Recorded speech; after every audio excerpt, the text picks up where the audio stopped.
नमस्कार। अब तक हमने कोयला और पेट्रोलियम तथा खनिज तेल के बारे में अध्ययन किया। आज हम जल विद्युत शक्ति के बारे में अध्ययन करेंगे। वर्तमान समय में हम बात करें तो जल विद्युत शक्ति है, इसका बहुत बड़ा महत्व है और ये एक मुख्य प्रमुख शक्ति संसाधन है जो आने वाले समय में भी हमेशा लगातार भविष्य में बनी रहेगी। जल शक्ति के विकास के उत्पादन और उपभोग में किसी भी देश की आर्थिक व्यवस्था का पता लगाया जा सकता है और यह एक निश्चित जो तथ्य है, जैसे कि भूमंडल पर कोयले और तेल के भंडार सीमित हैं और संभवतः कुछ दिनों बाद या कुछ शताब्दियों बाद ये नष्ट के लिए नष्ट हो जाएंगे। उस समय जल विद्युत शक्ति एक महत्वपूर्ण भूमिका के रूप में शक्ति के संसाधनों में अपनी भूमिका निभाएगी, क्योंकि जल शक्ति एक अटूट साधन है जो कभी भी समाप्त नहीं होगा। जबकि इसके विपरीत या विपक्ष में हम देखें तो कोयले और तेल ये आने वाले समय में कभी भी समाप्त हो सकते हैं। इसलिए जल विद्युत शक्ति का बहुत बड़ा योगदान आने वाले समय में रहेगा और जिन भी देशों में इन जल विद्युत शक्ति की संभावनाएं हैं उन देशों में विकास की इसकी तीव्रता हमेशा बनी रहेगी। अब मैं बात करता हूँ जल विद्युत जो ग्रह है उनके आवश्यक घटक कौन कौन से हो सकते हैं। एसेंशियल्स ऑफ जो हाइड्रो इलेक्ट्रिसिटी स्टेशन के लिए कौन कौन सी जरूरी है। मुख्य रूप से इसमें हम देखते हैं कि तीन विशेष विकासों के फलस्वरूप जल विद्युत के उपयोग में मानव को अपनी पहले की अपेक्षा अधिक वृद्धि करनी चाहिए वो कर सका है। जैसे जल शक्ति से चलने वाले टरबाइन का विकास, क्योंकि यह एक जल पहिया होता है जिसमें जल की एक नियंत्रित धारा दबाव डालने पर इस पहिए के पंखों से टकराती है जिससे पहिया घूमता है। दूसरा जो इसमें आवश्यक तथ्य या घटक जो है वो मुख्य रूप से एक डायनेमो है या डायनेमो का जो विकास होना है जो टरबाइन के घूमने से यांत्रिक शक्ति उत्पन्न करता है और उसको विद्युत शक्ति में परिवर्तन करता है। ये डायनेमो एक तरह का इस तरह का कार्य करता है। तीसरा जो इसमें मुख्य रूप से चाहिए वो है उत्तम प्रकार के सीमेंट के निर्माण से निरंतर वृद्धि होना, जैसे कंक्रीट का बांध बनाकर इसके लिए पानी का स्टोरेज करना जो जल को ऊपर से नीचे टरबाइन के ऊपर आसानी से गिराया जा सके। इस तरह के तीन इसमें मुख्य जो आवश्यक घटक हैं जो इसके विकास में महत्वपूर्ण योगदान करते हैं और इसमें इसका विकास में सहायक होते हैं। अब हम बात करते हैं जल विद्युत के शक्ति के विकास की दशाएं कौन कौन सी है, कौन कौन सी इसमें भौगोलिक दशाएं होनी चाहिए, भौगोलिक आर्थिक दशाएं किस तरह से शामिल हो सकती है। सबसे पहले मैं बताता हूं कि जिस स्थान पर जल शक्ति उत्पन्न की जाए वह धरातल से ऊंचा नीचा होना चाहिए, तभी उसके ऊपर वो जल प्रपात के रूप में जल गिरेगा टरबाइन के ऊपर, उससे विद्युत इलेक्ट्रिसिटी उत्पन्न हो पाएगी। और दूसरा जो है जल प्रपात का ऊंचा होना और बड़ा होना, जिसमें जल विद्युत की मात्रा को ये सबसे बड़ा प्रभावित करता है। जहां जल प्रपात में जितनी ऊंचाई से गिरेगा उतने ही कम व्यय और सुविधा से अधिक विद्युत उत्पादन की जाने की संभावनाएं लगातार बनी रहेगी। तीसरा है जल विद्युत के उत्पादन में जल की जो मात्रा है वो निरंतर और एक समान मात्रा में उपलब्ध होना भी बहुत जरूरी है। यदि ऐसा नहीं होता है तो जल विद्युत उत्पादन में अवरोध पैदा होगा और ऐसा यदि होता है तो लगातार एक जैसी समान रूप से विद्युत उपलब्ध होती रहेगी।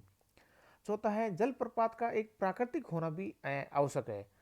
जहां जल प्रपात नहीं होते वहां कृत्रिम जल प्रपात बनाए जाते हैं और कृत्रिम प्रपात बनाने में एक बहुत बड़ा जो आर्थिक व्यय है वो उसमें खर्च होता है, जिससे कि विद्युत का जो उत्पादन है वो उसकी कॉस्ट है, जो लागत है वो उसकी बढ़ जाती है।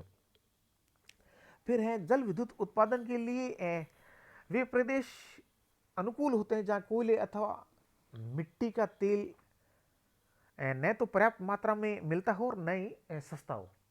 वहाँ ये जल विद्युत उत्पादन सक्सेसफुल रहेगा या लाभदायक रहेगा, क्योंकि यदि वहाँ पर्याप्त मात्रा में मिट्टी का तेल या कोयला मिलता रहेगा या तो इस वहाँ फिर इस तरह की संभावनाएं कम रहेगी। अगला पॉइंट जब हम बात करते हैं, जल विद्युत उत्पादन में काम आने वाले यंत्र बड़े और भारी होते हैं, अतः जो जल विद्युत के उत्पादन के क्षेत्र ऐसे स्थानों पर स्थित होने चाहिए जहां मशीनें और अन्य सामग्री को आवश्यकता पूर्वक वहां पहुंचाई जा सके। फिर हम बात करें तो देखते हैं कि जल विद्युत का जो उत्पादन के केंद्र है से यदि उसको हम अधिक दूरी में भेजते हैं तो उसका व्यय अधिक आएगा।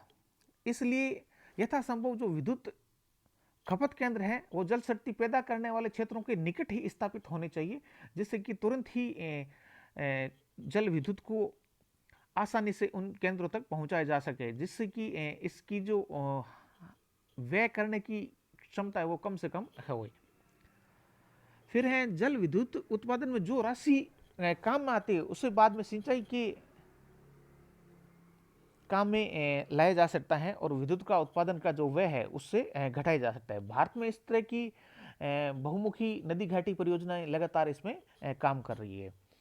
अब हम बात करें जो जल विद्युत शक्ति का इसका क्या सापेक्षिक महत्व है, रिलेटिव जो हमारे इंपॉर्टेंस वाटर में रिसोर्सेज की क्या हो सकती है उसके बारे में बताएं। क्योंकि सबसे जो महत्वपूर्ण बात करें तो यह एक ऐसा संसाधन है जो आने वाले समय भी नष्ट नहीं होगा और इसकी जो सर्वप्रियता है वो हमेशा बनी रहेगी, क्योंकि कोयला और पेट्रोल की सुरक्षित मात्रा है और उसकी एक सीमा है, उस सीमा तक ही हम उसका उपयोग कर सकते हैं। जबकि जल विद्युत शक्ति है यह निरंतर काम करती रहेगी, क्योंकि इसके भंडार अक्षय है। यदि हम इसको सिस्टमेटिक ढंग से या व्यवस्थित तरीके से काम में लेते हैं तो इसका उत्पादन लगातार बना रहेगा। जल विद्युत के उपयोग में स्वच्छता व सुविधा रहती है, अतः इसे श्वेत कोयले के नाम से भी जाना जाता है तथा यह कोयला और पेट्रोलियम की अपेक्षा इसमें कम श्रमिकों द्वारा भी चलाया जा सकता है, क्योंकि इसमें टरबाइन और डायनेमो काम करता है, जिसमें किसी तरह की कम से कम मानव का इसमें श्रम लगता है। विद्युत के प्रयोग से उद्योगों के विकेंद्रीकरण में सरलता हो जाएगी, क्योंकि उसे केंद्रीकरण के दोषों से बचाया जा सकता है। अगला पॉइंट हम देखते हैं तो विद्युत द्वारा यंत्र चलाने में बहुत कम शक्ति का व्यय होता है। जितनी शक्ति 6 टन कोयले से मिलती है उतनी ही शक्ति एक अश्व शक्ति जल विद्युत से प्राप्त होती है या हो जाती है, जिससे कि ज्यादा विद्युत जल विद्युत इससे हमें प्राप्त होती है। फिर हम बात करें तो विद्युत को केंद्र से दूर तक ले जाने में आरंभ में तार तथा खंभे लगाने में व्यय अवश्य पड़ता है, किंतु बाद में जो इसका उपयोग होता है वो लगातार कंटिन्यू होता रहता है, उसमें किसी तरह का कोई व्यय नहीं होता है, जिससे कि विद्युत कारखाना जबकि कोयला या पेट्रोलियम होता है उसमें हमेशा जो उसका लागत व्यय है माल पहुंचाने की जो व्यय है वो लगातार उसमें बनी रहती है, जबकि जल विद्युत शक्ति में ऐसा कोई व्यय नहीं होता है।